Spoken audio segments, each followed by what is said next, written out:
Assalamualaikum warahmatullahi wabarakatuh. Selamat pagi anak-anakku semuanya.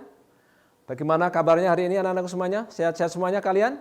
Ya, semoga Tuhan Yang Maha Esa, Allah SWT menjadikan kalian semuanya sehat beserta keluarga, tidak kurang suatu apapun anak-anakku semuanya, terbebas dari berbagai macam musibah, musibah kesempitan hidup, dan berbagai musibah yang lain, yaitu musibah corona anak-anakku semuanya ya. Anak-anakku semuanya berkaitan dengan wabah corona, mari kita bicara sebentar anak-anakku semuanya ya. Kita bicara yaitu protokol kesehatan pencegahan COVID-19. Anak-anakku semuanya untuk perlu kalian perhatikan ya. Pertama adalah jaga kebersihan tangan anak-anakku semuanya ya. Jaga kebersihan tangan, sering cuci tangan. Manakala tangan para siswa kotor ya, segera dicuci pakai air mengalir dan sabun. Manakala para siswa pergi sama ayah atau ibu ke toko gitu ya, megang barang-barang milik umum ya, anak-anakku semuanya, tidak ada air ya, bawa hand sanitizer. Oke. Yang kedua adalah para siswa tolong jaga jangan sering-sering memegang area wajah ya Nak ya, area wajah ya, terutama mulut, hidung dan ya mata. Karena apa? Manakala tangan para siswa belum yakin bersih ya, belum pakai hand sanitizer kok megang itu bahaya sekali, bisa ada virus masuk ke tubuh kita. Yang selanjutnya adalah para siswa adalah jaga kesehatan. Enak ya, jaga kesehatan. Kelola emosi, jangan emosian. Makan makanan yang bergizi, istirahat yang cukup dan seterusnya. Olahraga jangan lupa Nak ya, olahraga ringan pada saat para siswa jenuh belajar ya, keluar olahraga ringan ya. Yang paling utama juga adalah para siswa adalah berjemur meskipun sebentar 10 menit atau 15 menit ya, mungkin paling bagus ya jam 9 ya. Oke. Selanjutnya adalah para siswa jaga jarak. Pas seperti ini anak-anak semuanya karena wabah corona belum hilang dari kita ya, dari masyarakat kita ya. Anak-anak semuanya manakala ke masjid atau beribadah ya, kita tetap jaga jarak ya. Oke, sip. Selanjutnya adalah para siswa manakala para siswa batuk. Ya, harus pakai etika batuk ya, batuk dan bersin. Ya, batuk dan bersin para siswa bawa tisu, ya tutup. Ya, lalu dibuang di tong sampah. Ya, oke. Manakala ada teman yang batuk, kita harus hati-hati anak-anak ya. Siapa tahu dompet kena kita, hati-hati. Maka jaga jarak itu penting utama ya. Oke. Selanjutnya adalah para siswa isolasi mandiri. Para siswa manakala ya meriang atau sakit, flu atau batuk ya, nggak usah ke masjid dulu ya, nggak usah ke masjid dulu, ibadahnya di rumah dulu ya, di rumah dulu, isolasi mandiri. Selanjutnya adalah masker. Ya, ini penting para siswa ya, masker. Di kota kita kan harus menggunakan masker kalau pergi kemana-mana. Ya, ini penting anak-anakku semuanya. Oke, itulah anak-anakku semuanya langkah-langkah yang bisa kita lakukan dengan sederhana ya. Yang mudah-mudahan kita dan keluarga kita tidak terkena wabah corona. Allahumma amin. Oke anak-anakku semuanya. Oke anak-anakku semuanya, kenalan dulu. Nama saya Pak Jumadi dari SMP Vidatra atau SMP YPVDV yang kemarin kita sudah ketemu di bulan Agustus ya Nak ya, di bab 2. Hari ini kita akan belajar di bab 3, yaitu materi bagian akhir anak-anakku semuanya, yaitu melaksanakan prinsip-prinsip kedaulatan menurut UUD 1945. Ini anak-anakku semuanya ya. Saya ulangi, melaksanakan prinsip-prinsip kedaulatan sesuai dengan Undang-Undang Dasar Negara Republik Indonesia. Anak-anakku semuanya, materi ini terlalu luas, banyak sekali ya. Kalau para siswa lihat buku ya, membaca itu banyak sekali. Itu ada 3 hal penting atau 3 hal yang besar di situ. Pertama adalah perkembangan demokrasi di Indonesia. Yang kedua adalah perkembangan sistem pemerintahan di Indonesia. Yang ketiga adalah lembaga-lembaga negara. Karena waktu kita terbatas ya anak-anakku semuanya, hanya sekitar 20 menit sampai 30 menit ya kita belajar saat ini, maka kita batasi saja kita belajar yaitu perkembangan demokrasi di Indonesia. Anak-anakku semuanya, ternyata perkembangan demokrasi di Indonesia itu mengalami pasang surut ya, silih berganti. Dari awal kemerdekaan dari 1945 sampai sekarang sampai reformasi ya Nak ya, ternyata mengalami perkembangan demokrasi. Ada 4 anak-anakku semuanya fase perkembangannya. Pertama adalah demokrasi parlementer, yang kedua adalah demokrasi terpimpin, yang ketiga adalah demokrasi Pancasila masa Orde Baru, yang terakhir adalah demokrasi Pancasila era reformasi. Oke anak-anak semuanya, sekarang kita belajar sedikit demi sedikit ya Nak ya. Sudah siap ya Nak ya? Sudah siap? Kita belajar demokrasi parlementer ya. Karena anak semuanya, di demokrasi parlementer ini, anak-anakku semuanya paling tidak harus mengetahui ya 4 hal yang berkaitan dengan demokrasi parlementer, di mana demokrasi ini adalah awal-awal diberlakukan di negara kita.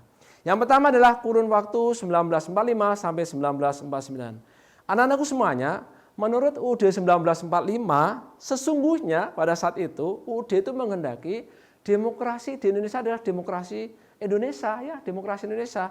Tapi karena adanya keluar maklumat presiden, maklumat pemerintah tanggal 14 November 1945, akhirnya demokrasi berganti menjadi demokrasi parlementer. Oke anak-anak paham ya anak ya?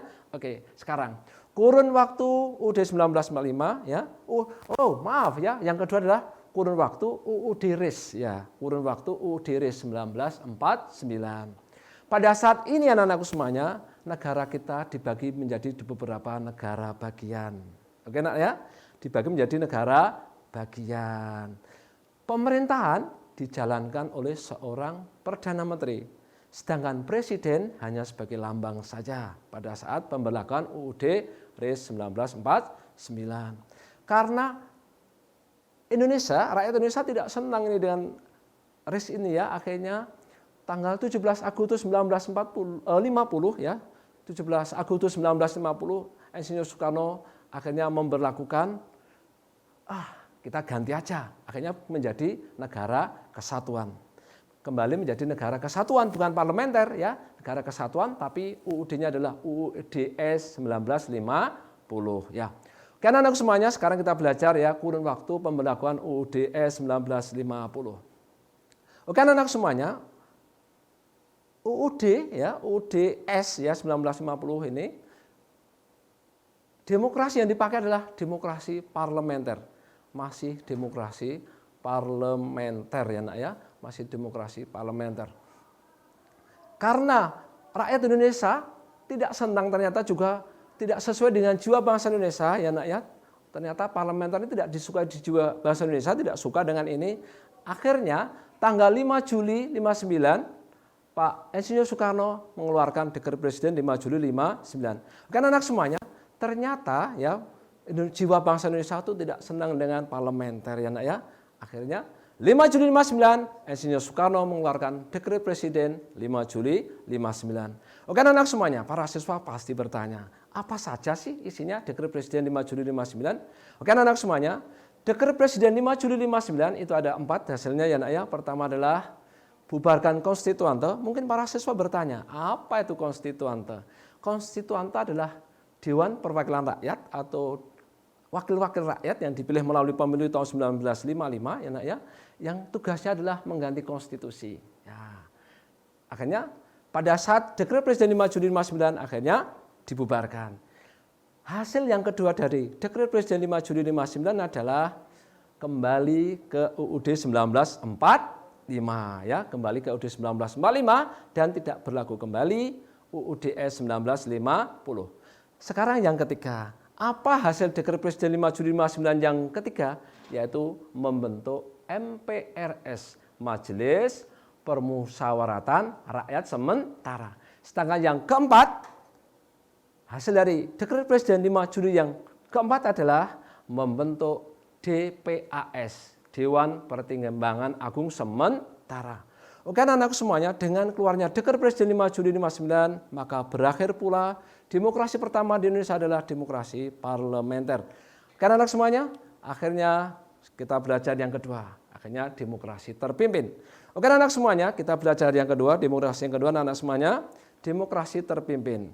1959 sampai 1966. Oke anak-anak semuanya pasti tahu, presidennya siapa nih? Presidennya masih Insinyur Soekarno. Disebut Orde Lama, ya disebut Orde Lama, pemerintahan Orde Lama. Presiden adalah Presiden Soekarno. Pada zaman ini anak-anakku semuanya, UUD yang dipakai adalah UUD 1945. Menurut UUD 1945, Presiden tidak bertanggung jawab kepada DPR. DPR dan Presiden mempunyai kedudukan yang sederajat. Di situ adalah lembaga tertinggi adalah MPR. Ya nak ya? Oke. Pada saat Orde Lama ini, anak-anakku semuanya, terjadi begini. Ya, menafsirkan sila keempat berbeda. Menurut Pancasila, sesungguhnya demokrasi terpimpin pada sila kelima, demokrasi terpimpin pada sila keempat yang dipimpin oleh hikmat kebijaksanaan dalam permusyawaratan perwakilan. Itu adalah demokrasi terpimpin menurut sila keempat ya nak ya, yang dipimpin oleh hikmat kebijaksanaan dalam permusyawaratan perwakilan. Namun anak-anakku semuanya, pada saat ini Presiden Soekarno menafsirkan berbeda. Terpimpin di sini artinya adalah terpimpin di bawah pimpinan besar revolusi. Siapa dia? Ya Insinyur Soekarno. Akhirnya terjadi sebuah pemusatan kekuasaan di tangan presiden, anak-anak semuanya, ya itu termasuk penyimpangan. Oke anak-anakku semuanya, sekarang ternyata masih ada lagi penyimpangan-penyimpangan yang lain pada masa demokrasi terpimpin, anak-anak semuanya ya. Coba para siswa perhatikan. Pertama adalah Presiden Soekarno mengangkat anggota MPRS. Mosok presiden kok mengangkat anggota MPR? Ini termasuk penyimpangan yang pertama. Yang kedua adalah presiden membubarkan DPR karena tidak menyetujui RAPBN yang diajukan tahun 1960 dan membentuk DPR-GR pada tanggal 24 Juni 1960. Ya, Pak Karno saat itu nak ya membubarkan DPR, akhirnya malah membuat DPR-GR. Oke ya nak ya. Oke. Penyimpangannya selanjutnya adalah pengangkatan presiden seumur hidup. Ini kan termasuk menyalahi Pancasila dan UUD 1945 ya nak ya. Mosok presiden kok diangkat seumur hidup. Menurut apa ini? Melalui TAP MPRS nomor 3 MPRS tahun 1963. Oke anak-anak semuanya, sekarang penyimpangan selanjutnya, yaitu penyimpangan dalam politik luar negeri. Anak-anakku semuanya, pada saat demokrasi terpimpin ini, politik luar negeri Indonesia, negara kita itu hanya bekerja sama dengan negara-negara sosialis komunis dan melakukan konfrontasi dengan negara barat. Ini termasuk penyimpangan ya nak ya. Oke, termasuk penyimpangan. Sekarang penyimpangan yang terakhir anak-anakku semuanya. Penyimpangan yang terakhir adalah Presiden Soekarno membubarkan Partai Masyumi, yang Partai Masyumi dan Partai Sosialis Indonesia ini malah melaksanakan Pancasila. Dan Insinyur Soekarno malah memberikan kesempatan berkembang adanya PKI. Bukan anak semuanya, ini termasuk penyimpangan-penyimpangan besar. Akhirnya nak ya, pada saat demokrasi terpimpin ini ya terjadi gejolak masyarakat. Wah, bagaimana ini pemerintahan ini? Hanya terjadi gejolak masyarakat dari yang dikomandai oleh pemuda, pelajar dan mahasiswa, ya nak ya, yang ingin, waduh negaranya kok seperti ini. Akhirnya mengadakan sebuah tuntutan, namanya 3 tuntutan rakyat, atau yang terkenal dengan Tritura. Karena anak semuanya Tritura. Apa itu Tritura? 3 tuntutan rakyat. Karena melihat apa? Melihat negaranya pada saat itu stabilitas politik kacau balau ya, pada saat demokrasi terpimpin yang mengajukan Tritura. Apa itu? Bubarkan PKI. Lalu bersihkan kabinet dari unsur PKI. Misalnya adalah turunkan harga dan perbaiki ekonomi. Itulah anak-anakku semuanya, ya, itulah anak-anakku semuanya hal-hal yang berkaitan dengan Tritura. Ternyata tuntutan rakyat ini diaspirasi atau ditampung dan ditindaklanjuti oleh pemerintah.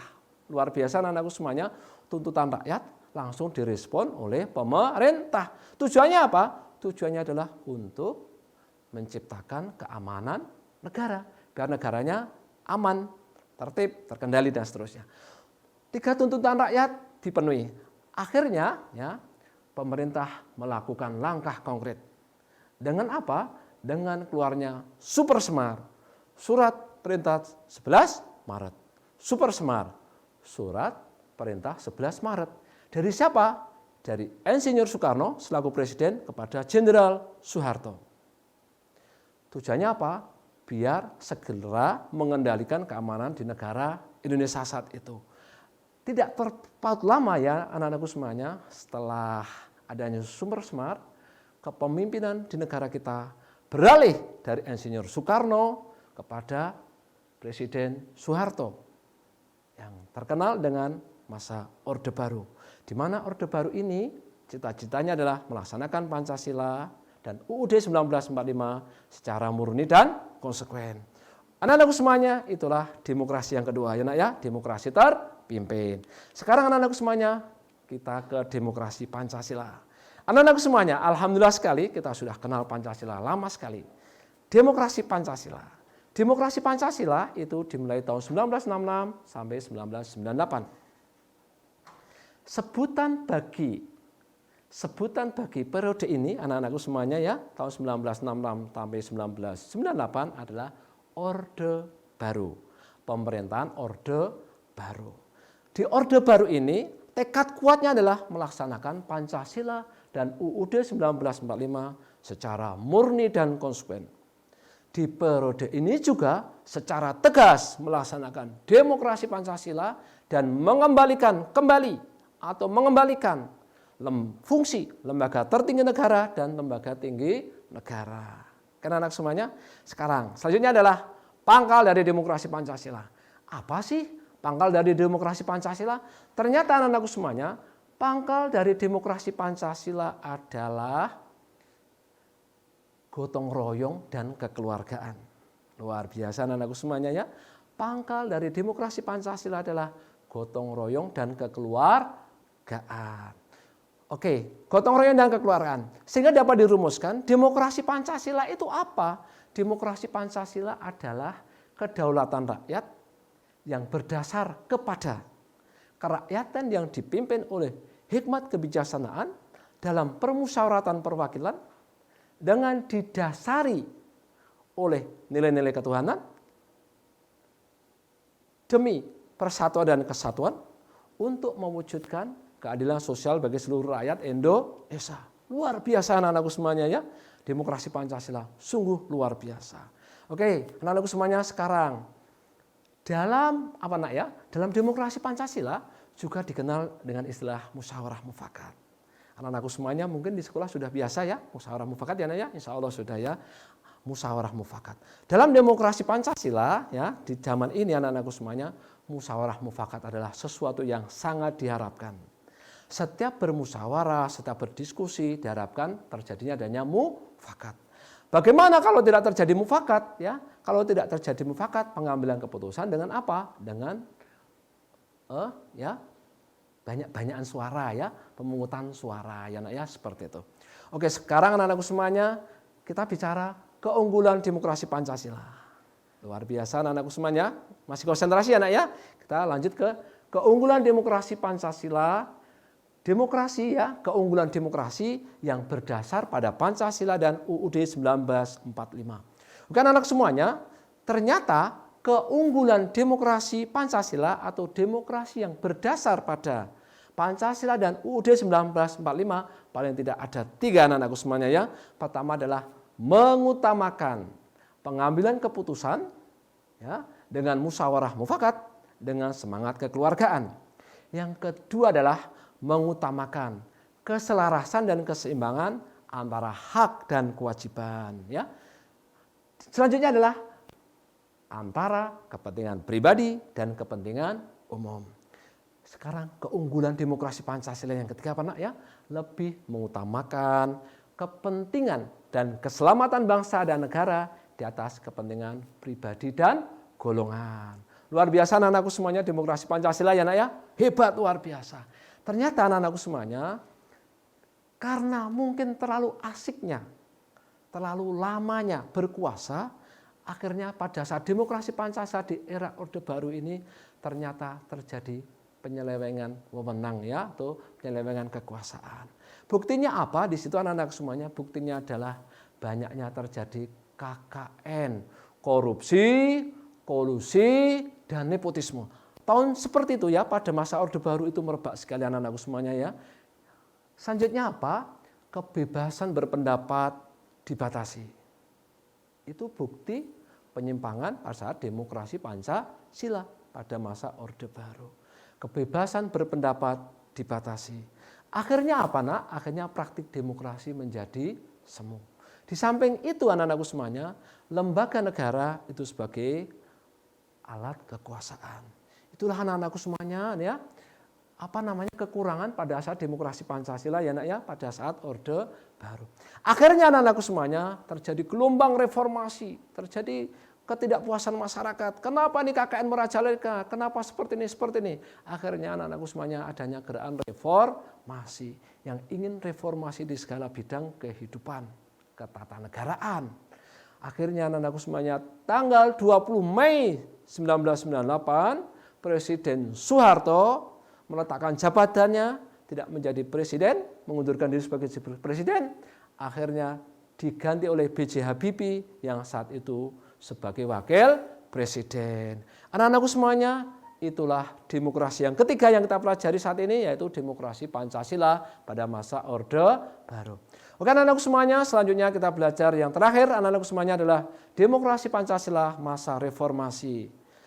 Mana itu? Tahun 1998 sampai sekarang. Anak-anakku semuanya, sekarang kita termasuk adalah demokrasi Pancasila masa reformasi.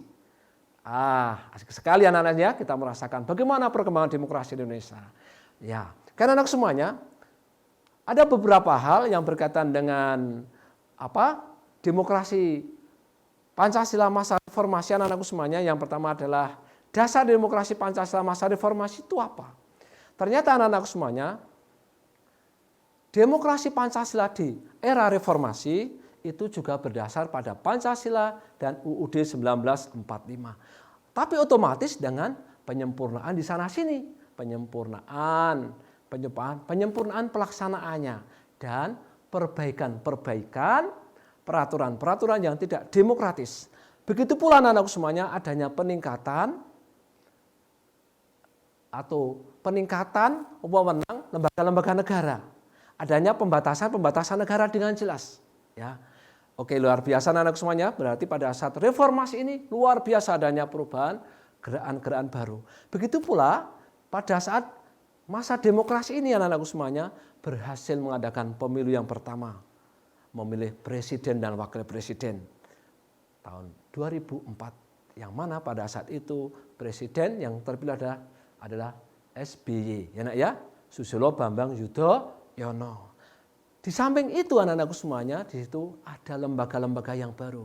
Adanya Mahkamah Konstitusi, adanya Komisi Yudisial dan seterusnya. Bukan anak semuanya adalah kehebatan pada masa reformasi, demokrasi reformasi tahun 1998 sampai sekarang ya nak ya. Selanjutnya nak, bergulirnya reformasi dengan diiringi perubahan di segala bidang ya nak ya. Dengan adanya perubahan di segala bidang, ini merupakan tanda-tanda atau tahap awal transisi demokrasi di Indonesia. Ya, terjadi perubahan, perubahan atau transisi demokrasi di Indonesia. Sekarang anak-anakku semuanya, apa saja sih faktor-faktor yang menentukan sukses atau gagalnya sebuah transisi demokrasi? Oke anak-anak semuanya, sukses atau gagalnya suatu transisi demokrasi sangat bergantung pada 4 hal. Yang pertama adalah komposisi elit politik. Yang kedua adalah desain institusi politik. Yang selanjutnya adalah kultur politik.